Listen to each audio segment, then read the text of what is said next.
പ്രിയ ദൈവ പൈതലേ, എബ്രായ ലേഖനം പഠിച്ചു വരുമ്പോൾ വിശ്വാസവീരന്മാരുടെ ശ്രേഷ്ഠതയെക്കുറിച്ച് വ്യക്തമാക്കുന്ന അധ്യായമാണ് 11-ാമത്തെ അധ്യായം. ഓരോ വരികൾ വായിക്കുമ്പോഴും നമ്മുടെ ജീവിതത്തിൻ്റെ മേൽ അത്യന്തം ശക്തി ഉളവാകുന്ന, വിശ്വാസത്തിൻ്റെ വർധനവുണ്ടാകുന്ന അധ്യായമാണ്. അവിടെ അഭിഷിക്തൻ വിളിച്ചു പറയുകയാണ്, വിശ്വാസത്താൽ അവർ തീയുടെ ബലത്തെ കെടുത്തി. എങ്ങനെയാണ് അവർ വിശ്വാസത്താൽ തീയുടെ ബലത്തെ കെടുത്തിയത്? ആ ഒരൊറ്റ ചിന്ത നിങ്ങളുടെ ജീവിതത്തിൻ്റെ മേൽ ഇന്ന് വലിയ പരിവർത്തനങ്ങൾക്ക് കാരണമുണ്ടാകും എന്ന് ഞാൻ ആത്മശക്തിയാൽ നിങ്ങളെ നോക്കി ഇന്ന് പ്രവചിക്കുകയാണ്. രാജാവുണ്ടാക്കിയ ബിംബത്തെ നമസ്കരിക്കുകയില്ല എന്നുള്ള ശദ്രക്ക, മേശക്ക, അബേദ്നെഗോ എന്ന 3 യൗവനക്കാരുടെ ശ്രേഷ്ഠതയേറിയ തീരുമാനം, അവരെടുത്ത തീരുമാനം സത്യം തന്നെയാണോ എന്നറിയാൻ വേണ്ടി രാജാവ് വീണ്ടും വാണിങ്ങി പറയുകയാണ്, നിങ്ങൾക്ക് വേണ്ടി ഞാൻ ഒരവസരം കൂടെ തരാം. അങ്ങനെ ഒരവസരം കൂടെ ഒരുക്കുവാൻ വേണ്ടി തയ്യാറെടുക്കുമ്പോൾ ഈ തലമുറകൾ ഒരുമിച്ച് ചേർന്ന് പറയുകയാണ്, ഞങ്ങളുടെ ദൈവം ഞങ്ങളെ വിടുവിച്ചാലും ഇല്ലെങ്കിലും ഞങ്ങൾ രാജാവുണ്ടാക്കിയ ബിംബത്തെ നമസ്കരിക്കത്തില്ല. തീയുടെ ശക്തി 7 ഇരട്ടിയായി വർദ്ധിപ്പിച്ചു. എല്ലാവരും കാണെ അവർ ഈ വിഷയത്തിനകത്തിൽ പ്രതിരോധിച്ചു നിന്നു.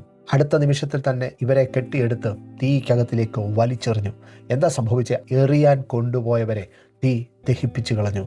ഇവർ ചെന്ന് തീക്കകത്തിൽ വീണു. പക്ഷേ 3 വ്യക്തിത്വങ്ങളെ എറിഞ്ഞു. എന്നാൽ 4ാമത് ഒരു വ്യക്തിയെ കൂടെ ആ രാജാവ് ആ തീക്കകത്തിൽ കാണുകയാണ്. എന്നിട്ട് രാജാവ് വിളിച്ചു പറയുകയാണ്, ആ വ്യക്തിയുടെ മുഖം ദൈവദൂതന്മാരുടെ മുഖം പോലെ തോന്നുന്നു. രാജാവ് ആ തീയുടെ അരികിൽ ചെന്നു.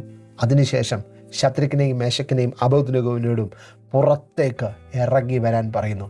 വിശ്വാസത്താൽ അവർ തീയുടെ ബലത്തെ കെടുത്തിക്കളഞ്ഞു.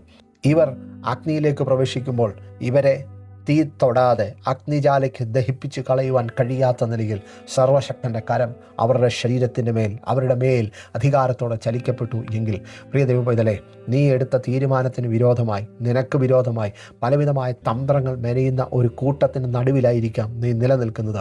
എങ്കിലും അകത്തളത്തിലെ വിശ്വാസത്തിൽ വിളിച്ചു പറ, ഞാൻ ഒരു കാരണവശാലും എൻ്റെ ദൈവത്തെ തള്ളിപ്പറയത്തില്ല. ആ ദൈവം എനിക്ക് വേണ്ടി അസാധാരണമായ വീര്യപ്രവൃത്തികൾ ചെയ്യും. നീ എവിടെ അടിയുറച്ചു നിന്നാലും അവിടെ ദൈവപ്രവൃത്തി നിനക്ക് വേണ്ടി സാധ്യമായി തീരുമെന്നാണ് ഈ വചനത്തിൽ കൂടെ ഞാൻ വിളിച്ചു പറയുന്നത്. നിന്നെ ദഹിപ്പിച്ച് കളയത്തക്ക നിലവാരത്തിൽ ഈ ദിവസങ്ങളിൽ ഉയർന്നു വരുന്ന എത്ര തീയുടെ ബലമാണെങ്കിലും സർവശക്തനിൽ നീ വിശ്വസിക്കുമ്പോൾ ആ ദൈവം നിനക്ക് വേണ്ടി അസാധാരണമായി ഉദ്ധാരണം ചെയ്യും. നീ ഒരു അനുഗ്രഹമായി തീരുകയും ചെയ്യും.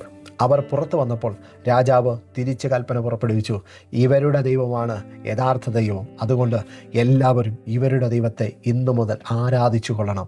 നീ എടുക്കുന്നൊരു തീരുമാനം ഒരു രാജ്യത്തിൻ്റെ തന്നെ തീരുമാനത്തെ മാറ്റുവാൻ ശക്തിയുള്ളതാണ് എന്ന് അറിഞ്ഞ് മുമ്പോട്ട് ചുവടുവെക്ക്. I bless you in Jesus name. Amen.